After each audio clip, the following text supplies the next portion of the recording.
Ya, jangan hanya berhenti setelah ini kita ngaji cuma seminggu sekali. Kalau ada kegiatan yang namanya taklim, baik di rumah, lingkungan yang ada di sekitar kita punya tempat tinggal, datangi majelis ilmu. Karena kata Rasulullah itu termasuk kita mendatangi taman-taman surga. Kalau kita ingin cepat naik derajatnya di sisi Allah, bukan di sisi orang lain manusia, nggak dipamerkan, sebab amal ibadah kita itu namanya penyakit ria. Kita ingin ganjaran pahala kita itu nggak hanya ngaji cukup sekitar di tempat ini saja di awal, tapi ada yang di situ kita bisa manfaatkan waktu dan usia kita gunakan waktu kita supaya apa? Berkah umur kita. Karena setiap detik, setiap menitnya itu ketika kita ada di alam dunia, itu yang namanya hisab berlaku. Dan nanti pasti kita semua akan diminta oleh Allah pertanggungan jawab. Sudah habis apa umur kita? Betul? Sudah dihabiskan apa harta yang kita dapatkan? Betul? Sudah kita pakai untuk apa? Kita pakai untuk dakwah, kita pakai untuk Islam, atau kita pakai kebanyakan itu untuk kepentingan pribadi kita saja. Apalagi saudara-saudara kita yang sedang mereka diuji luar biasa oleh Allah di Palestina. Mereka, Masya Allah, tentunya juga butuh bantuan kita sebagai saudara. Karena kata Nabi, umat Islam itu ibarat satu tubuh. Apabila tubuh yang lain merasakan sakit, ya, itu mereka harus dibantu oleh kita. Ibarat bangunan yang tidak ada tiang, tidak akan berdiri sebuah bangunan. Begitu juga saudara kita di Palestina butuh uluran bantuan kita. Maka pada kesempatan ini kemampuan kita berapa? Kita nggak mampu dengan harta, kita punya doa. Ya. Ad-du'a'u silahul mu'mini. Doa itu adalah perisai atau tamengnya orang-orang mukmin. Jadi doakan mereka dengan kunut nazilah yang dibaca oleh kita setiap hari, ya. Subuh dibaca plus dengan kunut nazilah dalam rangka mendoakan saudara kita yang sedang mereka itu ditindas, ya, oleh rezim Zionis. Jadi kita paham bahwa yang paling penting itu kepedulian kita dengan sesama. Sebagaimana kita kemarin diajarkan oleh Allah yang dalam bentuk ibadah bernama udhiyah atau ibadah kurban. Ibadah kurban itu kan ibadah basyariyah, ibadah kemanusiaan. Jadi Islam yang manhaj atau ini kurikulumnya bukan dari manusia tapi dari Allah langsung. Kemudian diajarkanlah para nabi. Nabi ini kan artinya orang yang mendapatkan berita penting. Apa itu berita pentingnya? Yaitu yang disebut wahyu. Diajarkan oleh Allah kepada nabi-nabi dan rasulnya. Kemudian kembali itu ajarannya kepada kita sebagai atau selaku umatnya. Maka di situ kita penting menjaga ajaran kita, yaitu bukan hanya mengajarkan hubungan kita dengan Allah atau disebut hablum minal, tapi juga ada ajaran agama kita Islam, yaitu hablum minan nas. Nah, termasuk yang kemarin sudah dijalankan oleh sebagian daripada saudara kita yang namanya ibadah udhiyah.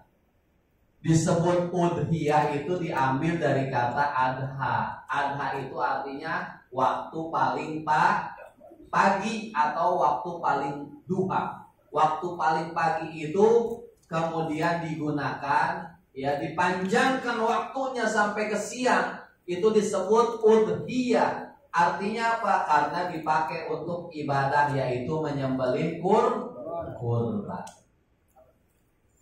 Jadi ibadah bukan hanya vertikal, tapi juga ibadah dalam ajaran agama kita, yaitu Islam. Di situ juga menekankan kita tentang kepedulian antara kita dengan sesama kita, yang disebut dengan ibadah basyariyah, yaitu ibadah karena apa? Daging ini boleh buat orang non muslim, betul? Gak boleh ya diberikan kepada orang-orang kaya saja, dimakan sama orang-orang kaya saja. Ya, tapi dalam bentuk kepedulian kita dengan sesama, selain dengan mustahik, tapi juga boleh diberikan kepada yang non muslim. Ini ajaran bukan ajaran sembarangan. Makanya luar biasa. Bahkan kita lihat sekarang orang-orang non muslim pun ikut-ikutan ajaran kita. Contohnya apa? Kalau Jumatan mereka juga itu suka ngasih sedekah nasi bok. Karena apa? Mereka ingin dapat katanya mereka ingin dapat barokah. Barokahnya orang ya, ngerti itu orang-orang non muslim aja. Ya. Inilah makanya penting buat kita jaga agama Islam ini adalah agama yang masih orisinil dibanding Allah turunkan. Kan agama ada dua. Yang pertama agama samawi. Agama samawi itu agama yang berasal dari karena dia berdasarkan wahyu. Agama apa saja? Yahudi, Nasrani, ya, kemudian Yahudi sudah nggak ada yang asli. Nasrani juga udah nggak ada yang asli, yang disebut mereka itu ahlul kitab. Ya, yang sekarang itu katanya masih mendekati aslinya ada sebuah bangsa bernama Kopti atau Kibti di Mesir. Ya, bahkan Nabi pernah menikah dengan salah satu daripada bangsa Kibti yang disebut dengan Maria Al-Qibtiyah. Bahkan Nabi dapat anak dari beliau, dari istri yang berasal dari Mesir tadi, yang berasal dari suku Kibti. Kibti itu adalah penganutnya disebut agama yang mereka peluk, yaitu Nasrani. Mereka percaya dengan Isa Al-Masih, ya, nabinya mereka yang membawa keselamatan nanti, ya, dan memberikan mereka, kalau kita bahasanya, syafaat kelak nanti. Tapi ternyata oleh Allah Nabi Isa keburu diangkat, bukan disalib. Menurut ajaran kita, yakin dalam akidah kita, yaitu Ahlus Sunnah wal Jamaah, Nabi Isa itu meninggalnya bukan disalib. Dan beliau yakin dalam akidah kita ditekankan bahwa beliau belum meninggal. Kita yakin beliau nanti akan turun kembali, bahkan ikut kepada ajaran Nabi kita, Nabi Muhammad. Beliau belum menikah, maka beliau nanti akan menikah.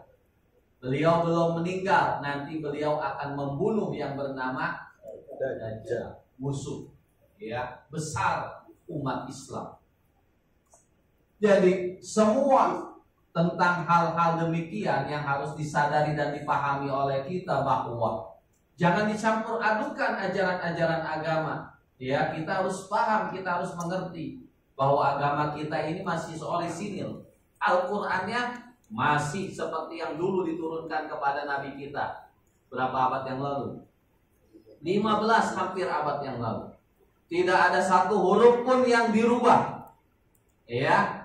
Adapun yang disebut dengan mushaf pada zaman siapa? Sayyidina Utsman, itu dilengkapi cara bacanya, kemudian ada harokat, sampai kemudian akhirnya sampai kepada kita. Kalau dulu diterima sama sahabat itu nggak ada tanda-tanda baca, nggak ada titik, semua huruf hampir sama. Bagaimana cara membacanya hanya mereka yang diajarkan oleh Nabi kita. Tapi kemudian disempurnakan dengan apa itu? Ijtihad para sahabat Nabi, terutama adalah Sayyidina Umar bin Khattab dan Sayyidina Utsman bin, yang beliau banyak sekali jasanya kepada kita. Tapi sayang mereka dicaci maki oleh kelompok yang bernama Syiah. Nah, ini perlu kita harus jaga, harus kita tahu tentang paham-paham yang sesat dan paham-paham yang tidak boleh apa?